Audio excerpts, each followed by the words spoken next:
Yo, what's up guys? My name is Sandworld and today I'm going to be talking to you guys about Ableton templates. Templates in general, but mainly we're going to get specific into Ableton, what you can get the best out of. So these are going to be my 5 tips that I've used to learn the most from templates.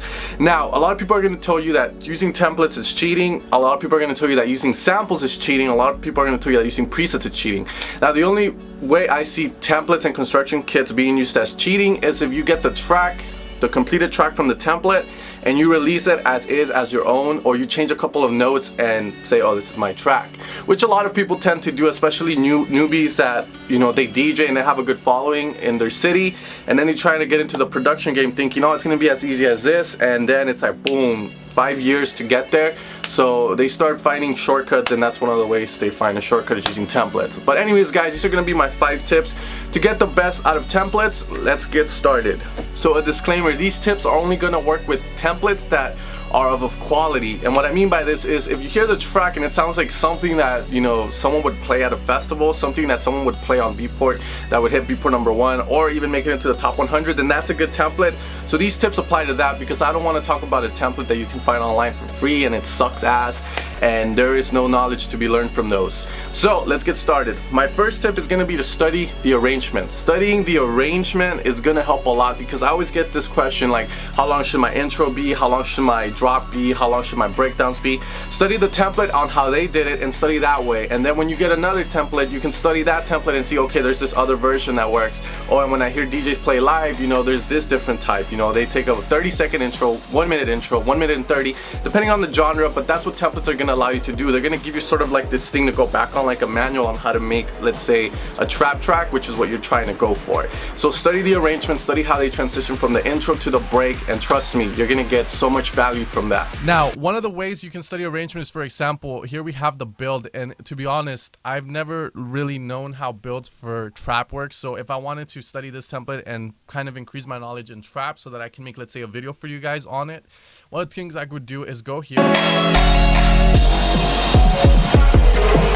and just see how they made this, how and why it sounds this way.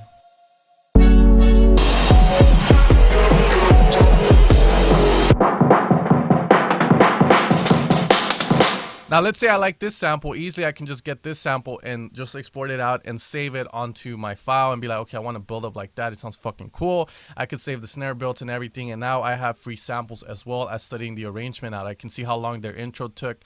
I can see how long the drop lasted, you know, the layout. Or after the drop, is there a break or is there another mini build where it goes into the next part of the drop? So easily, arrangement can be learned from templates. It's a very, very valuable tool. Tip number 2, guys, is going to be the processing, the racks, the effects that were put on the sounds to make it sound, boom, professional.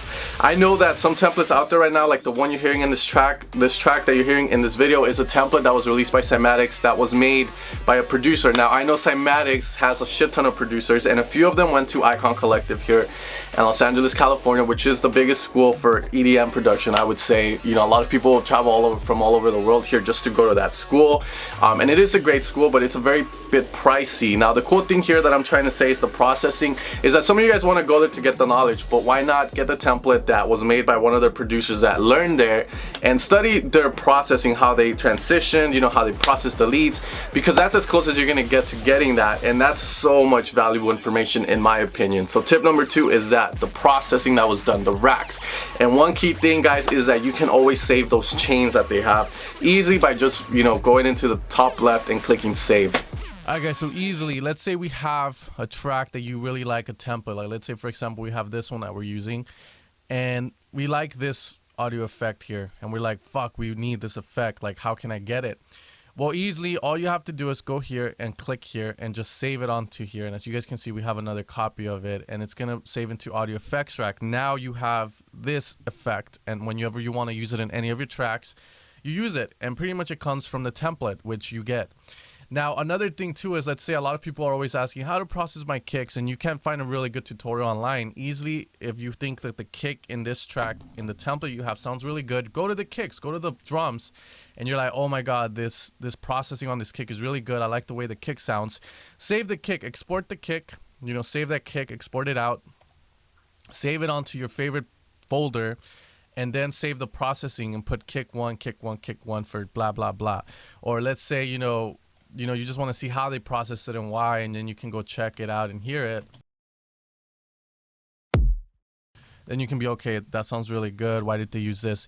One of the other things too is you can see kick one. You can see that whoever made this project file has a sample of presets. So you can easily go, okay, this is a really good one. I could try it for kicks in the future. You can also save this and it'll save it onto your multi-band thing. So it's a very, very valuable tool, and a lot of people tend to oversee this.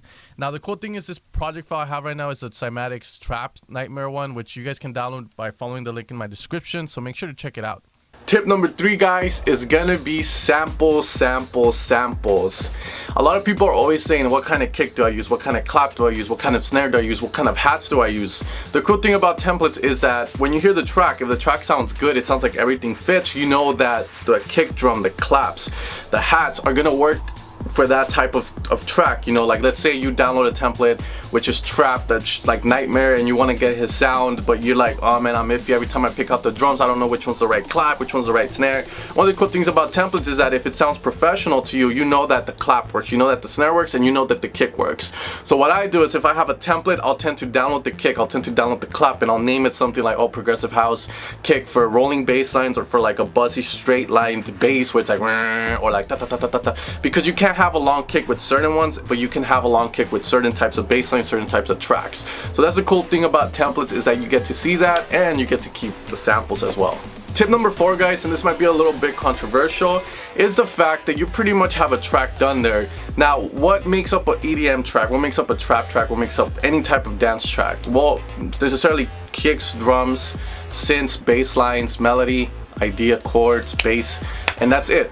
So pretty much one of the things that I've used to do whenever I was in a hurry to finish a track, and I had a couple of templates laying around that, you know, and templates could be tracks that you finished before, is you delete pretty much everything except the drums, the effects and stuff, because, you know, every dance track is gonna have an intro that's certainly long, like 30 seconds to a minute, it can depend, but you can use the template as already like a finished kind of product where you get rid of the idea, the melodics and all that, and then you use that instead. You use it for your new track. Like let's say I'm gonna make a progressive track, and the template I have is gonna have the same pattern, same layout as mine. Why don't you just save time instead of like fucking, you know, adding effects everywhere, and just use that template and then just do your track straight out. Get the idea done and then just fucking arrange it out, and pretty much you're done. It saves a lot of time. And you know, if you look at these professionals, they're always using kind of like the same pattern layout, which is, I'm pretty sure what they do is, like, let's say Stadium X has Howl at the Moon and they made that new, you know, a new track with someone else. Why don't they just delete the vocals from, you know, whatever that girl was? Why don't they get rid of all the melodics idea, but keep the same pattern, keep the same arrangement out, the same kick, the same drums, and then just put the new idea? And a lot of them do that. You know, a lot of you guys might be going like, oh, Samuel, that's a horrible idea. I'm like, it's a perfect idea. It saves time, and something that makes you who you are. It's also the way you arrange stuff out, the kind of samples you use. So templates really do help with that, and if you're starting out, that will be really helpful for you, I think. And finally, number 5, guys, the biggest out of them all, and this is a problem I had when I first started out producing, is what the fuck do I need in the drop? Like, what? Do I just need a lead and drums and that's it? Or do I need like a lead and then atmosphere in the back? Or what? Or do the leads need so much reverb? How much reverb do the leads need? This is the most important thing of all, guys. I know a lot of you guys probably have those nice tracks that you guys say, oh, the melody is so nice, but it doesn't sound full, it doesn't sound complete, it feels like something's missing. Well, templates allow you to check out the track. You hear the fucking track, you're like, damn, this track is sick, and it's a fucking template. I need to get that. You get it, and now you can see what's on the drop. Okay, you're like, oh, there's a lead, there's a bass, there's a fucking white noise in the back, there's some clap, there's some reverb automation, and all this stuff, and that's gonna help you so much, because these little things are the things that stop us from being that good, from sounding that professional. Trust me, I used to make music, I was like, something is fucking missing, and then I saw an interview with Maor Levi, which is an Anjuna Beats guy that was pretty big back then, but he has like a new trap project going. And he was like, oh yeah, on my drop I always put white noise because it elevates the mix, you know, it kind of adds like this invisible layer to it that just makes it sound a lot better. So then I went and did that to the track, where I was like, okay, something's fucking missing, and that was what was missing, just fucking white noise. So 2 years of my life was spent just wondering what the fuck, like it doesn't sound full, and it was just fucking white noise in the back always. And you know, little things like this are what's gonna get us, and are good, sadly, is what's gonna make some of us quit. So templates are really, really helpful. As I was talking before, a lot of times this little things, just like not knowing what goes on a drop, we can see in templates like what the drop needs to sound a certain way. For this track, we can go in and check out the drop layer by layer.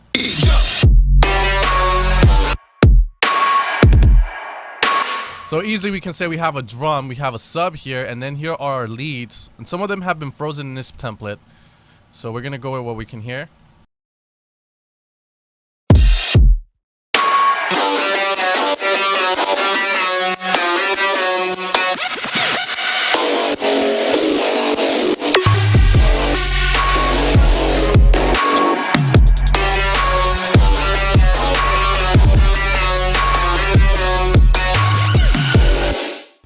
As you guys can see, we can see how many leads layers they have.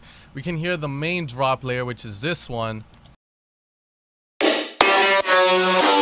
We can see the after processing that was done to it, and we can see the bus compresses, the bus processing. Like, okay, here we have some mid-side EQ, here we have some glue compression to glue everything together, some sidechain, and then one of the cool things that I saw, and this is one of the first times I've seen this, and I've heard about this, but a lot of the Icon guys do it, and this is something that one of the guys from there told me a while back, is if you want a certain element in your track to pop out, then sidechain that thing, you know, add an extra sidechain. Let's say you want the vocals to pop out of the track, add a sidechain to your whole track except the kick, and add it to the claps, to the hat, so then the vocal pops out. If you have a snare, well, as you guys can see here, they wanted the snare 3 to just pop the fuck out, so obviously the main lead gets ducked when the snare hits, and that's one of the cool things that you guys can learn from templates. Alright guys, so that's going to be the end of my video. Hopefully this video was really helpful for you guys. Now, the good news is that I have a template to give out to you guys, which you guys can download in the link provided below. It's going to be a bit.ly link. I'll say download here, and it's going to be for the track you heard in the background of the video. So make sure to check that shit out.